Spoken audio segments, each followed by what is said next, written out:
Salut mes amis, bonjour, que le Saint-Esprit vienne ouvrir l'entendement, la compréhension de tous, pour que tous puissent comprendre sa volonté, sa parole, et ainsi discerner ce qu'il désire de chacun parmi nous. Et une des choses que certainement le Saint-Esprit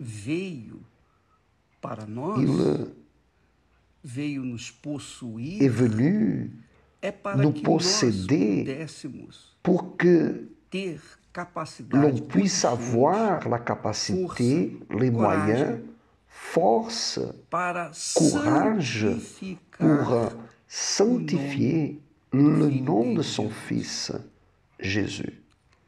Faites bien attention, car votre vie en dépend. Notre vie, notre salut éternel.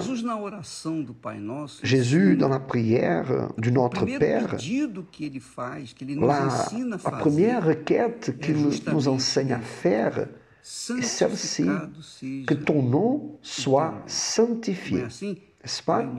Notre Père qui es aux cieux, que ton nom soit sanctifié. Vous prierez ainsi. 2 points. Notre Père qui es aux cieux, que ton nom soit sanctifié. Ça veut dire, la première demande, c'est de sanctifier le nom du Seigneur Dieu par le biais de notre vie. Première requête, que ton nom soit sanctifié. Comment puis-je, en pratique, sanctifier le nom du Seigneur Jésus? Comment puis-je sanctifier son nom à lui? Comment moi, un mortel, un vase d'argile, puis-je sanctifier, demander au Père pour que son nom soit sanctifié? Lorsque nous agissons, quand nous avons des attitudes correctes de justice, quand on marche dans la justice, c'est-à-dire loin de l'injustice, loin du péché, du mensonge, de la tromperie, de la prostitution et toutes choses erronées qui sont normales, qui sont à la mode dans ce monde. Vous savez que dans le monde, la mode est le péché. Et qui ne vit pas sous la mode du péché est un extraterrestre. Et c'est ça que nous sommes.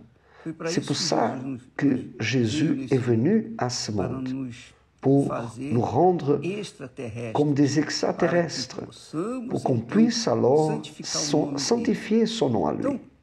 Donc, le monde ne croit pas en Dieu.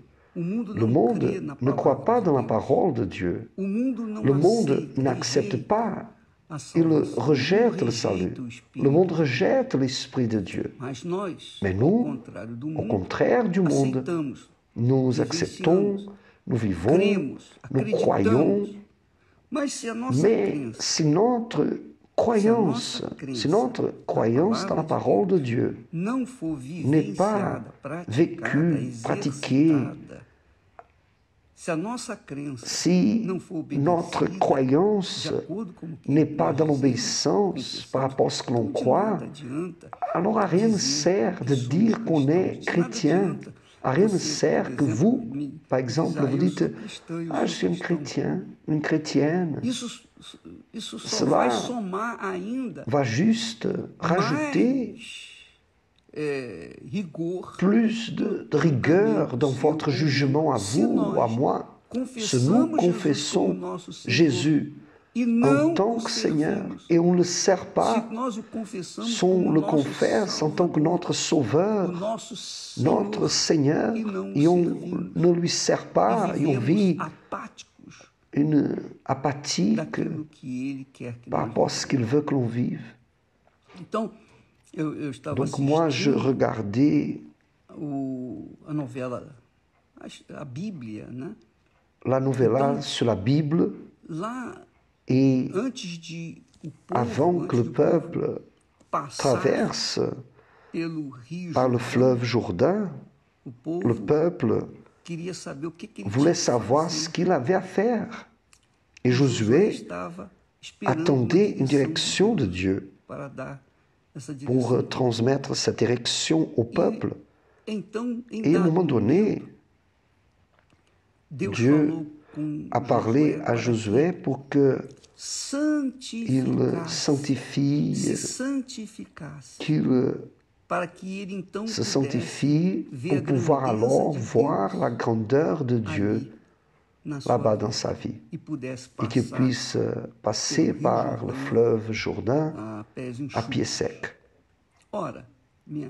Alors, mon ami, si nous voulons voir la grandeur de Dieu dans nos vies, si on veut voir Dieu être exalté, magnifié, glorifié véritablement, alors nous devons vivre une vie séparée, sanctifiée, purifiée, pour que lui puisse être sanctifié dans nos vies. Donc, nous avons cette obligation vis-à-vis de notre Seigneur, qui est le contraire à ce que le monde vit, qui est le contraire de la mode de ce monde, des coutumes de ce monde. Les coutumes de ce monde sont la prostitution, ivrognerie, drogue, vice, mensonge, trahison, des adultères, des vols, la corruption, tout cela est à la mode. Est à la mode. Mais pour celui qui est de Dieu, il faut qu'il y ait une sanctification, c'est-à-dire une séparation. Sanctifier, c'est séparer. Ça veut dire qu'on doit être séparé du monde, séparé de la mode, pour qu'on puisse alors voir les grandeurs de Dieu dans nos vies. Donc, le peuple s'est sanctifié et le lendemain, Dieu a répondu en ouvrant les eaux du fleuve Jourdain.